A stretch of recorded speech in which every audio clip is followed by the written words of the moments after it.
Est-ce que vous avez peur que les Américains portent la guerre au Nord-Vietnam? Nous n'avons jamais peur.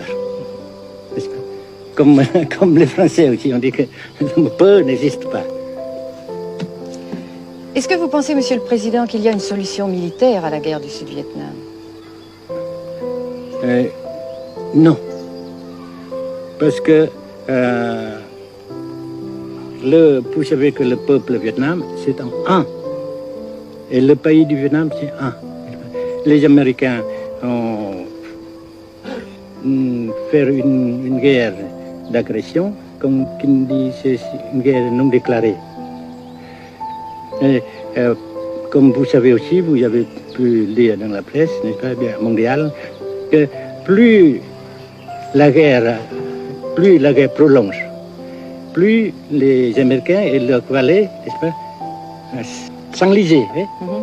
Et plus ils supportent des échecs, comme vous savez récemment, n'est-ce pas? Par conséquent, la guerre ne peut pas durer éternellement. Et je suis très heureux que les politiciens haut placés français ont reconnu cela. Monsieur le Président, nous avons constaté avec chagrin qu'au cours de notre voyage au Nord-Vietnam, que l'influence française était devenue à peu près inexistante dans votre pays. Les moins de 25 ans ne comprennent plus du tout le français. Et je me demande si, à votre idée, des rapports peuvent se rétablir tels que la France continue à jouer une sorte de rôle culturel ici. Avec la France surtout et avec tous les autres pays. Nous voulons avoir une coopération amicale, culturelle, économique, etc. Mais je suis sûr que vous ne voulez pas avoir, n'est-ce pas, que la France ait l'influence qu'elle avait avant. C'est une autre chose. Naturellement, c'est une autre époque. Mais coopération culturelle, économique, qu'est-ce qu'il y a encore, sportive par exemple, oui. etc., n'est-ce pas, nous le désirons.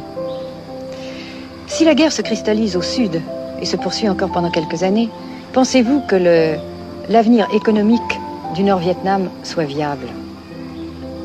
Je suis sûr que ça non seulement viable, mais ça progresse.